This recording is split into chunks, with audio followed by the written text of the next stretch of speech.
Percent এবং point কিভাবে হিসাব করবেন। যেমন আমরা বিভিন্ন সময় পার্সেন্টেজে ব্যালেন্স সেল করে থাকি, সেইটাই আপনাদেরকে আজকে দেখাবো। আমরা সেল করলাম, পোস্ট দিলাম গ্রুপে পোস্ট দিলাম যে 500 টাকা ব্যালেন্স 4% সেল করব। অনেকে নেওয়ার জন্য নক দিয়েছে, আমি 2 জনের কাছে সেল করছি। এই ভাই পেমেন্ট করছে সম্ভবত, দেখি, হ্যাঁ উনি পেমেন্ট করছে।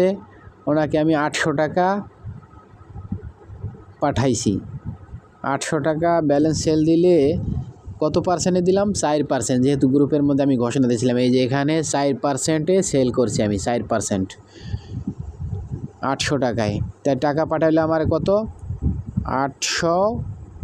768 টাকা পাঠাইলো।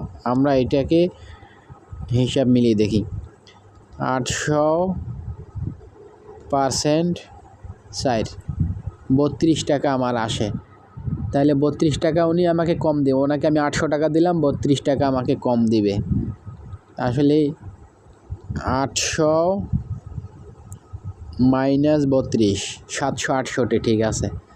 তাহলে পাঠাইছে কত? 768 টাকা, ঠিক আছে।